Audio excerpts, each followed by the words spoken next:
माता की जय श्री राम। दोस्तों, इन्हें तो आप पहचानते होंगे। इनका नाम है जगत गुरु रामभद्राचार्य। रामभद्राचार्य एक बार फिर से सुर्खियां बटोर रहे हैं। देश दुनिया में इनका नाम हो रहा है क्योंकि इन्हें सरकार ने, मोदी सरकार ने एक बार फिर से एक बड़े पुरस्कार से नवाजा है। 2015 में पद्म विभूषण देने के बाद मोदी सरकार ने रामभद्राचार्य को 58वां ज्ञानपीठ पुरस्कार से नवाज दिया है। इस बार जो ज्ञानपीठ पुरस्कार है गुलजार साहब के साथ साथ रामभद्राचार्य को दिया गया। रामभद्राचार्य की उम्र 75 वर्ष है, वहीं गुलजार साहब की उम्र जो है 90 वर्ष है। वो पुरस्कार लेने नहीं आ पाए और रामभद्राचार्य जब पुरस्कार लेने पहुँचे तो ये आप देखिए, तस्वीरें मैं आपको दिखा रहा हूँ। राष्ट्रपति द्रौपदी मुर्मू ने इन्हें सम्मानित किया। साथ ही साथ राष्ट्रपति द्रौपदी मुर्मू ने इनके कसीदे भी पढ़े हैं। आपको यहाँ जानना बहुत ज़्यादा ज़रूरी है कि जो ज्ञानपीठ पुरस्कार है भारतीय साहित्य का सर्वोच्च पुरस्कार माना जाता है। भारत का कोई भी नागरिक जो 8वीं अनुसूची में बताई गई 22 भाषाओं में से किसी भाषा में लिखता हो या पुरस्कार के योग्य है, जिसे ये पुरस्कार मिलता है, उसे 11 लाख रुपए, प्रशस्ति पत्र और वाग्य देवी की कांस्य प्रतिमा दी जाती है। जैसा कि आप तस्वीरों में भी देख रहे हैं कि राष्ट्रपति द्रौपदी मुर्मू इन्हें एक प्रतिमा भी भेंट कर रही हैं, प्रशस्ति पत्र भेंट कर रही हैं। इस दौरान राष्ट्रपति द्रौपदी मुर्मू ने रामभद्राचार्य की जमकर तारीफ की। राष्ट्रपति मुर्मू ने कहा कि पुरस्कार समारोह को संबोधित करते हुए राष्ट्रपति ने संस्कृत साहित्य समाज के लिए रामभद्राचार्य के बहुआयामी योगदान की सराहना की, तारीफ की। उन्होंने कहा कि रामभद्राचार्य जी ने उत्कृष्टता के प्रेरक दृष्टांत प्रस्तुत किए हैं। आप बहुमुखी प्रतिभा के धनी हैं और आपका योगदान बहुआयामी है। दृष्टिबाधित होने के बावजूद आपने अपनी दिव्य दृष्टि से साहित्य और समाज की असाधारण सेवा की है। आप एक सहज कवि हैं।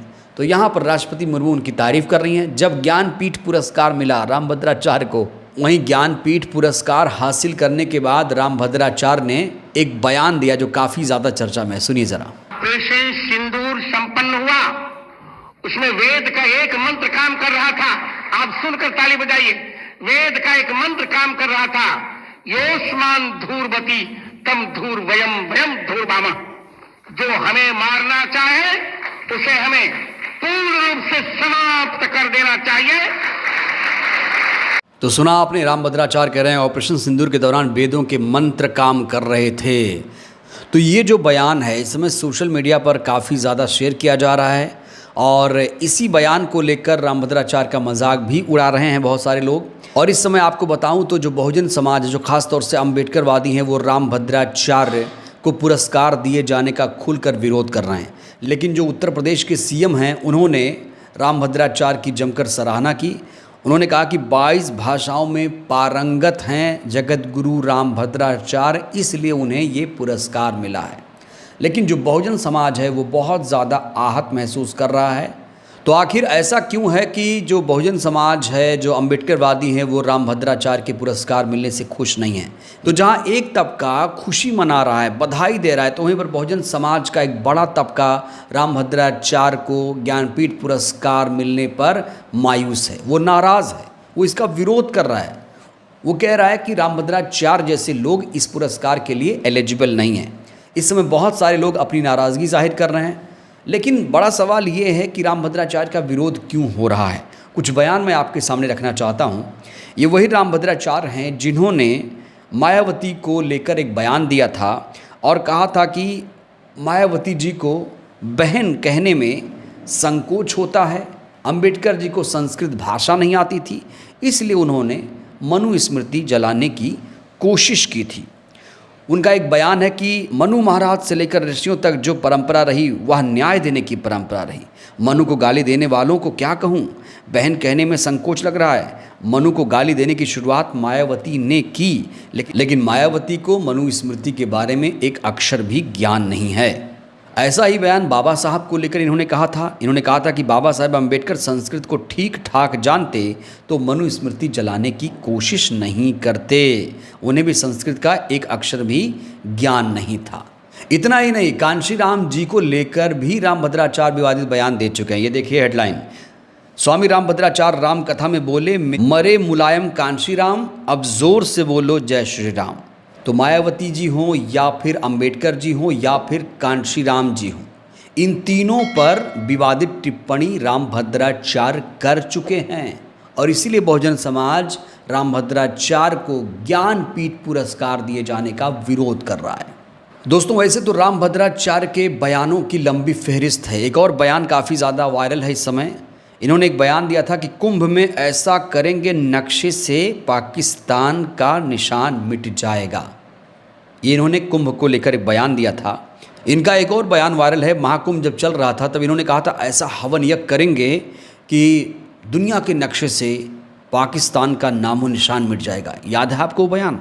इस बार कुंभ में ऐसा कुछ कर दें कि पाकिस्तान द्वारा हथियाया कश्मीर भी मुझे मिल जाए और ऐसी लीला हनुमान जी कर दें कि विश्व के नक्शे से पाकिस्तान का नाम मिट जाए। तो रामभद्राचार्य के विवादित बयानों की वजह से बहुजन समाज इस समय रामभद्राचार्य का जबरदस्त तरीके से विरोध करा। सोशल मीडिया पर किस तरीके से रामभद्राचार्य को लेकर लोग रिएक्शन दे रहे हैं देखिए।